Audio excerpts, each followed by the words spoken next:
नमस्कार भावांनो आणि त्यांच्या बहिणींनो, स्वागत आहे आपलं आजच्या नवीन छोट्याशा मिनी ब्लॉगमध्ये.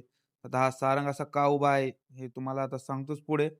तर आपण सकाळी-सकाळी पोहोचलो बा कॉलेजला. तर यायला उशीर झाला होता आणि लेक्चर बी झाले ते चालू. तर काय ब्लॉग काढायचा टाईम नाही भेटला. मग मस्तपैकी डायरेक्ट क्लासमध्ये गेलो आणि बसलो आतमध्ये.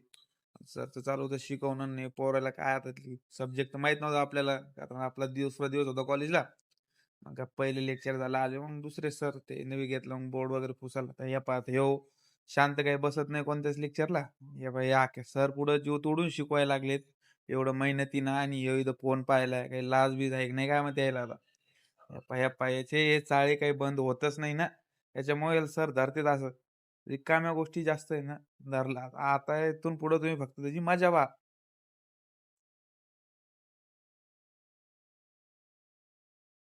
हां, मला नव्हता म्हणत, तो दुसरा होता. त्या हाक्याला आणि त्याला धरलं होतं. मी नव्हतो त्याच्यात. तुम्हाला वाटेल मग हात केला तर. हे पहा, यांना लगे पलीकडे उभा केलं दोघाला पण पूर्ण लेक्चर.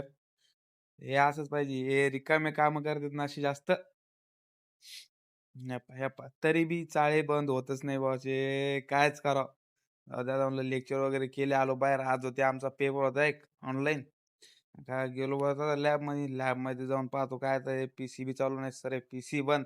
नेटवर्क ना ते क्रोम चालायलंय, काय नाही, काय नाही. तिथं बी भाऊचे चाळे बंद नाही. तिथं बी दुसऱ्याला डायरेक्शन. हे चालू काहून नाही? ते 2-3 कोऑर्डिनेटर कोऑर्डिनेटर होते जुने. त्याला बेजार करायला. जाऊ द्या आता म्हणलं. आता काय पेपर वगैरे द्यायला आलो बाहेर. चला भेटू पुढच्या